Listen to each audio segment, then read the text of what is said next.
Hello everyone, welcome to the session. आज हम discuss करने जा रहे हैं ग्रेड 8 की साइंस और उसका 6th chapter combustion and flame के बारे में। देखिए, हम अलग अलग तरीके का फ्यूल यूज करते हैं, बेशक घर की बात करें, इंडस्ट्री की बात करें या फिर ऑटोमोबाइल्स को चलाने की बात करें। जैसे घरों में हम यूज करते हैं cow dung cakes, wood, coal, charcoal use किया जाता है, केरोसिन एंड एलपीजी यूज किया जाता है। ट्रेड एंड इंडस्ट्री के अंदर LPG, coal, petroleum, diesel, even nuclear fuel use किए जाते हैं आजकल। ऑटोमोबाइल्स के अंदर डीजल यूज किया जाता है, पेट्रोल, सीएनजी, एलपीजी यूज किया जाता है। अब ये जो अलग अलग तरीके के फ्यूल्स हैं, ये एक खास तरीके से जलते हैं। क्या खास तरीका है? जैसे अगर आप कैंडल को जलाते हो तो वो बर्न करता है एक फ्लेम के साथ, उसके आसपास एक फ्लेम आता है। लेकिन अगर हम इन फ्यूल्स की बात करें, कोल की बात करें, तो वो एक फ्लेम के साथ नहीं जलते। तो चलिए एक बार डिस्कस कर लेते हैं जो केमिकल प्रोसेस है बर्निंग के पीछे इन्वॉल्व, और जो फ्लेम्स हैं अलग अलग किस्म के, उसके बारे में भी हम थोड़ी सी नॉलेज गेन करेंगे। सबसे पहला क्वेश्चन ये आ जाता है कि व्हाट इज कंबशन। अब आपने पिछली क्लास में एक एक्टिविटी की थी जिसमें आपने मैग्नीशियम का रिबन जो है वो जलाया था और उसने लाइट दी थी और हीट दी थी। कहने का मतलब जब वो जला था तो हमारे पास जो रेजिड्यू आया था वो था मैग्नीशियम ऑक्साइड, और लाइट और हीट आई थी। तो ये एक्टिविटी परफॉर्म अगर हम चारकोल के साथ करें, चारकोल और वुड के अंदर डिफरेंस होता है। कोल जो है वो एक नेचुरल मिनरल है जो कुछ समय में बनता है, फॉसिल से बनता है, इसीलिए उसको फॉसिल फ्यूल भी बोला जाता है। चारकोल जो है उसे मैन्युफैक्चर किया जाता है एज अ प्रोडक्ट वुड का। क्लियर हो गया? अब यहाँ पर आपको एक एक्टिविटी दी गई है कि मान लीजिए आप चारकोल के एक टुकड़े को पकड़ते हैं थॉन्ग्स के साथ और उसको फ्लेम के पास लेकर जाते हैं, तो आप क्या ऑब्जर्व करते हैं? हम ये ऑब्जर्व करते हैं कि जो चारकोल है वो जल तो जाता है हवा के अंदर, और वो कार्बन डाइऑक्साइड प्रोड्यूस करता है, हीट प्रोड्यूस करता है और लाइट प्रोड्यूस करता है। मतलब उसका उस किस्म का हम कह सकते हैं फ्लेम नहीं प्रोड्यूस होता, जैसे कि हम कैंडल के केस में देखते हैं। तो अब हमने ये सीखा कि एक केमिकल प्रोसेस जिसमें कोई चीज, कोई सब्सटेंस रिएक्ट करता है ऑक्सीजन के साथ जो एटमॉस्फेयर में मौजूद है, और वो रिएक्ट करके ऑक्सीजन के साथ हीट देता है, उसे हम कंबशन कहते हैं। तो जो सब्सटेंस कंबशन अंडरगो करते हैं उसको हम कंबस्टेबल सब्सटेंस बोलते हैं, उनको हम फ्यूल्स भी बोलते हैं। तो ये जो फ्यूल हैं ये सॉलिड, लिक्विड या गैसियस फॉर्म के अंदर हो सकते हैं। कई बार जब ये जलते हैं तो लाइट भी मिलती है हमें कंबशन के प्रोसेस में, जो कि in the form of flame हो सकता है या आपको एक ग्लो मिल सकता है। अब ये मैंने सॉलिड, लिक्विड और गैसियस फॉर्म में जब आपको बताया कि फ्यूल्स होते हैं, तो मैं थोड़ा सा एक्सप्लेन कर देती हूँ। कोल जो हम निकालते हैं उसकी 3 फॉर्म्स होती है। सॉलिड फॉर्म में उसे कोक बोला जाता है, हम आगे पढ़ेंगे। लिक्विड फॉर्म के अंदर उसे कोल तार बोला जाता है जो डाइज, ड्रग्स, परफ्यूम बनाने के काम आता है। और गैसियस फॉर्म के अंदर उसको कोल गैस बोला जाता है जो कि फ्यूल के तरीके से यूज किया जाता है इंडस्ट्री में। एक बार फिर से रिवाइज कर लेते हैं। एक केमिकल प्रोसेस, सी से कंबशन, सी से एक केमिकल प्रोसेस जिसमें कोई सब्सटेंस, उसे हम फ्यूल भी बोल सकते हैं, कंबस्टेबल सब्सटेंस भी बोल सकते हैं, वो रिएक्ट करता है ऑक्सीजन के साथ और रिलीज करता है हीट, उसे हम बोलते हैं कंबशन। अब क्या आपको पता है, लोग आपको बोलते हैं कि जो खाना है वो हमारी बॉडी के लिए फ्यूल का काम करता है, तो क्या वो भी कुछ जलाता है?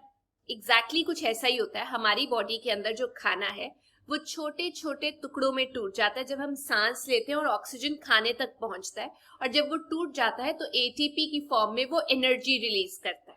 क्लियर हो गया? तो इस तरीके से क्योंकि वो ऑक्सीजन के साथ रिएक्ट करता है, हम बोल सकते हैं वो भी एक किस्म का फ्यूल। अब आपकी बुक में मटेरियल दिया हुआ है और हमें ये बताना है कि क्या वो कंबस्टेबल है, क्या वो जल जाता है, या वो नॉन कंबस्टेबल है।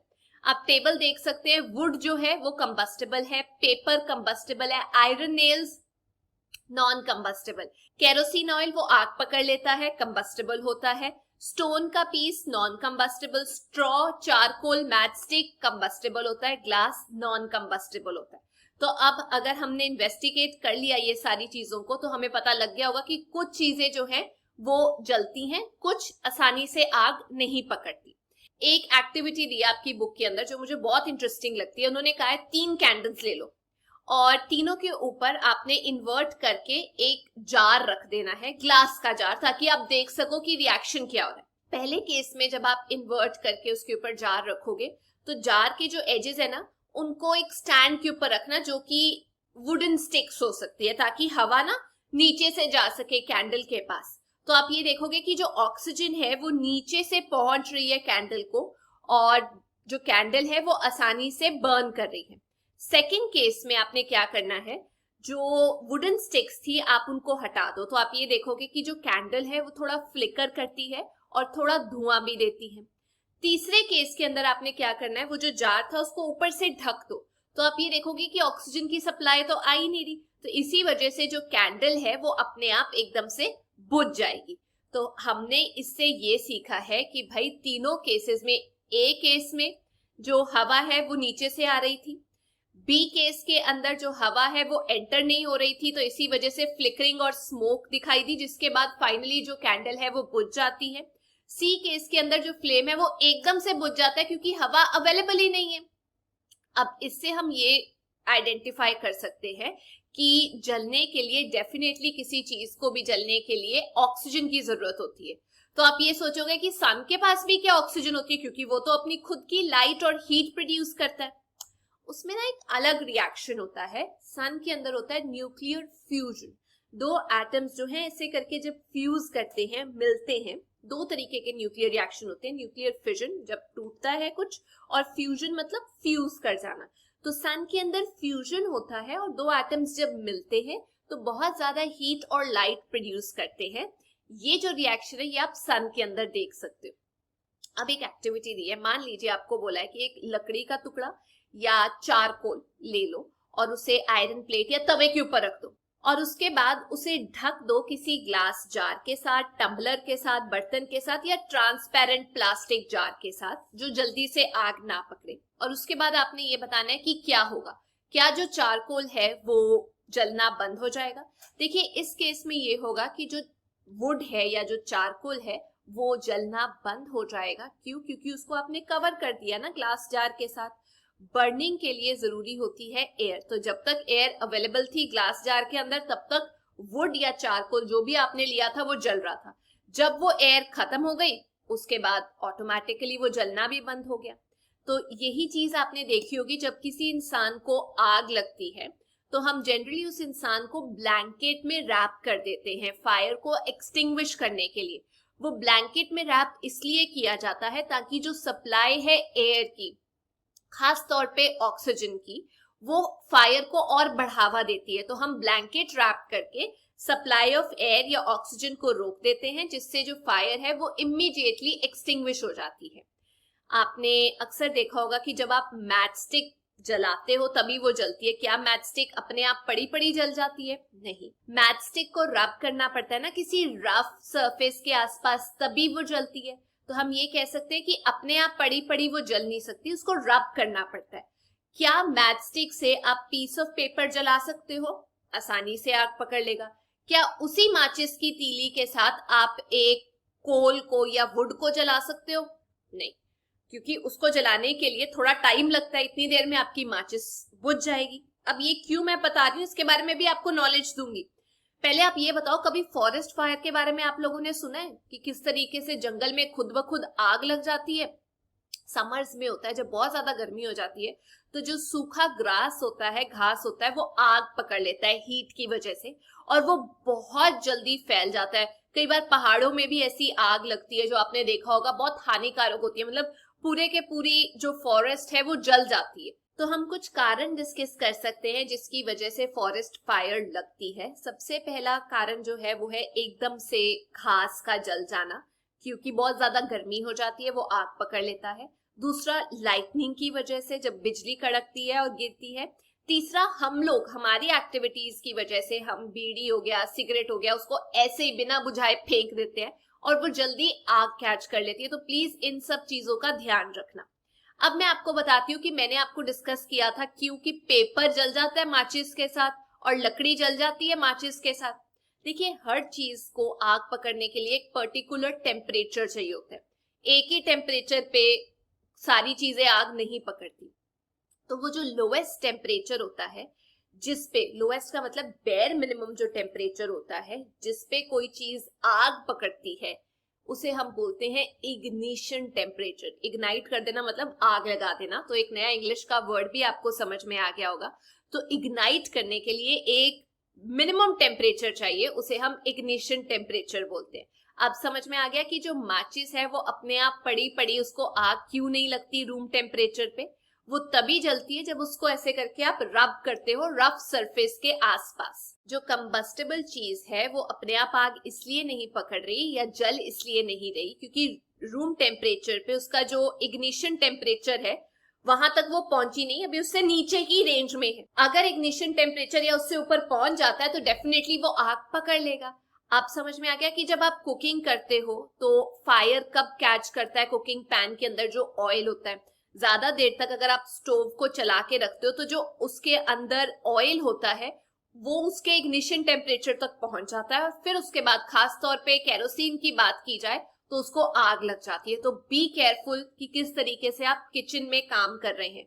जो केरोसिन है उसका एक लोअर कम इग्निशन टेम्परेचर होता है वुड के कंपैरिजन में, इसीलिए बहुत ज्यादा ध्यान रखने की जरूरत होती है। अब आगे जाने से पहले मैं आपको बताना चाहती हूँ कि हम जो आजकल मैच स्टिक यूज कर रहे हैं उसकी एक्चुअल कहानी क्या है। पहले जो है माचिस नहीं होती थी। बहुत साल पहले 5000 ईयर्स एगो एक छोटे से पीस को लेके पाइन वुड के उसको डिप किया जाता था सल्फर के अंदर और उसको माचिस के तरीके से यूज किया जाता था, खास तौर पे एंशिएंट इजिप्ट में। आजकल जो हम माचिस यूज कर रहे हैं वो 200 साल पुरानी ही डिस्कवर हुई है।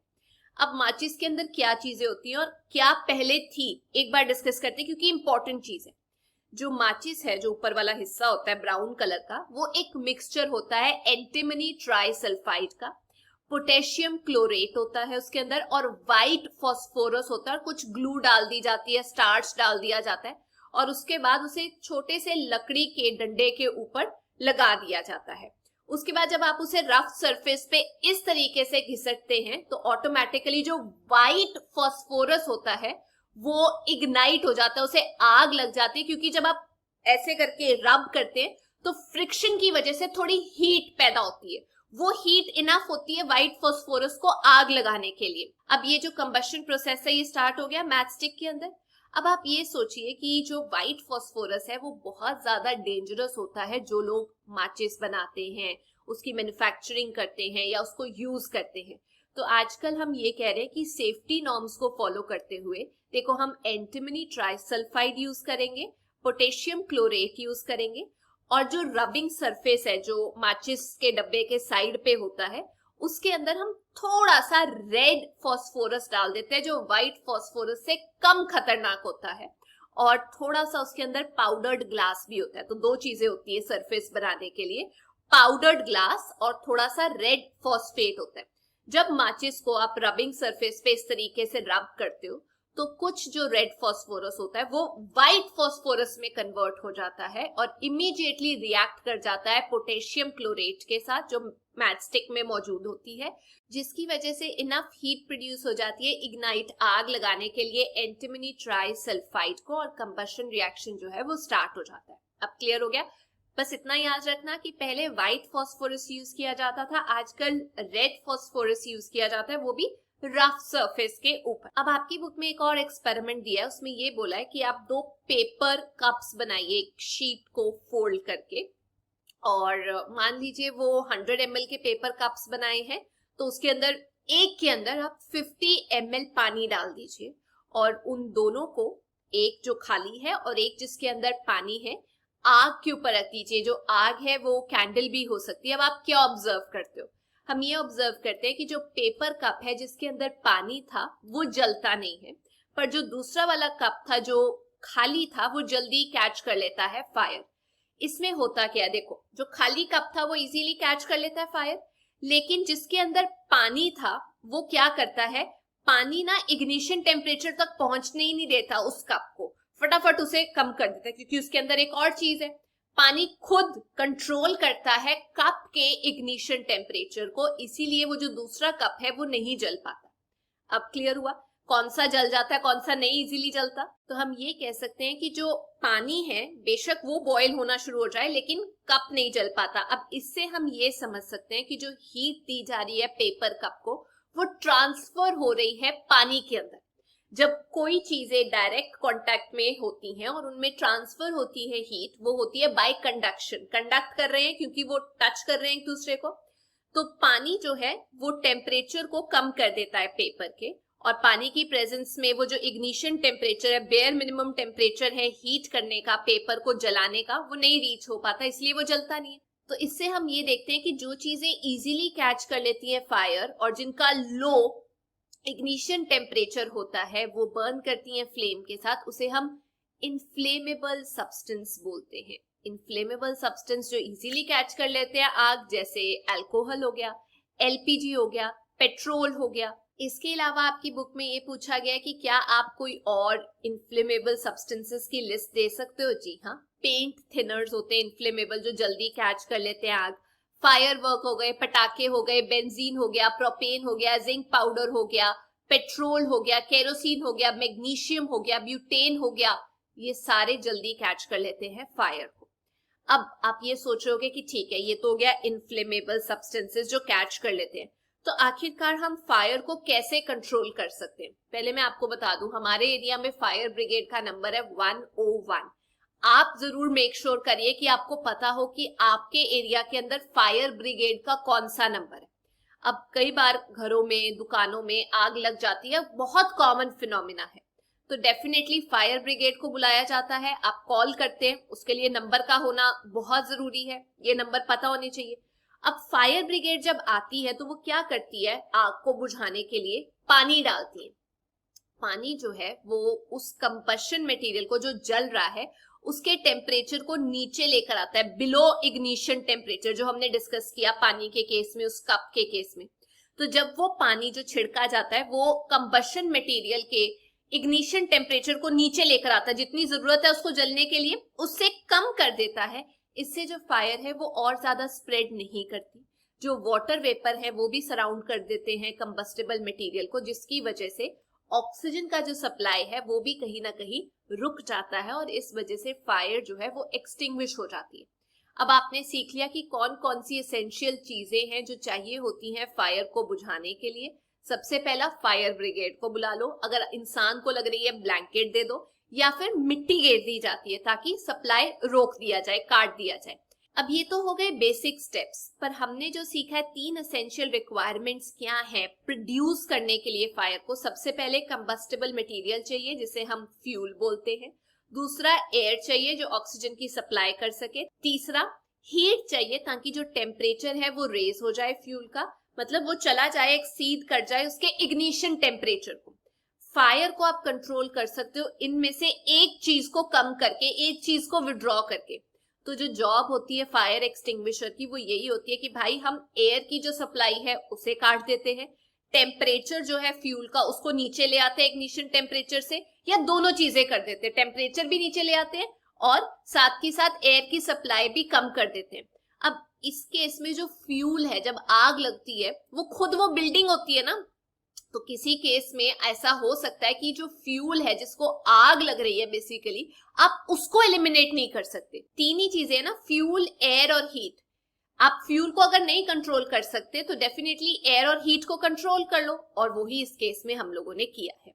अच्छा, एक और चीज मैंने आपको बतानी थी कि आपने अक्सर पानी का इस्तेमाल होते हुए तो देखा होगा, खास तौर पे जब आग लगती है वुड को या पेपर को आग लगती है। पर जब इलेक्ट्रिकल अप्लायंसेस को आग लगती है तो प्लीज पानी यूज करने की समझदारी मत दिखाइए। इलेक्ट्रिकल अप्लायंसेस को जब आग लगती है आप पानी यूज करते हो तो ये आग भड़काता है, आग बुझाता नहीं है। पानी का इस्तेमाल तब भी नहीं करना चाहिए जब ऑयल या पेट्रोल की वजह से आग लगती है।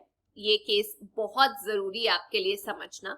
अब उस केस में हम क्या करें जब आग लग जाए इलेक्ट्रिकल इक्विपमेंट की वजह से, या इन्फ्लेमेबल मटेरियल को आग लग जाए जैसे पेट्रोल, तो उस केस में कार्बन डाइऑक्साइड का यूज करना जरूरी होता है। जो कार्बन डाइऑक्साइड होती है वो हेवी होती है ऑक्सीजन से, तो जिस चीज को आग लग रही है, कार्बन डाइऑक्साइड जब आप छिड़कते हो तो वो उसके ऊपर एक ब्लैंकेट, एक लेयर बिछा देती है, जिसकी वजह से फ्यूल और ऑक्सीजन के बीच में जो कॉन्टैक्ट है वो खत्म हो जाता है।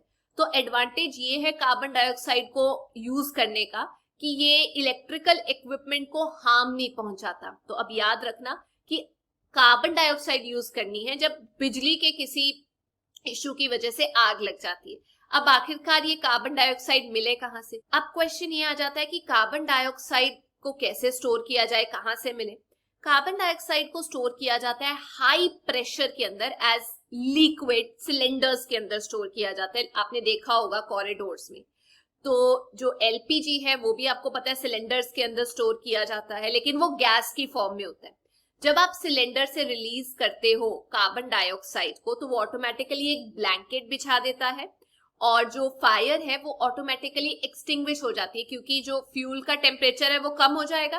तो इसीलिए हम इसको यूज करते हैं as an excellent fire extinguisher. एक और चीज है जो आप यूज कर सकते हो अगर आपके पास फायर एक्सटिंग्विशर नहीं है, तो बहुत सारा ड्राई पाउडर किसी केमिकल का आप घेर सकते हो। किस केमिकल का? सोडियम बाइकार्बोनेट, जिसे हम बेकिंग सोडा बोलते हैं, या पोटेशियम बाइकार्बोनेट। जब इसे आप घेरते हो तो ऑटोमेटिकली कार्बन डाइऑक्साइड जो है वो रिलीज हो जाती है और फायर जो है वो बंद हो जाती है। तो ये थी आज की क्लास। अब हम नेक्स्ट क्लास में टाइप्स ऑफ कंबशन के बारे में पढ़ेंगे, फ्लेम्स के बारे में पढ़ेंगे, फ्यूल के बारे में पढ़ेंगे और फ्यूल एफिशिएंसी के बारे में डिस्कस करेंगे। अगर आपको ये वीडियो अच्छी लगी तो please make sure you like, share and subscribe. Will meet soon, till then take care, bye bye.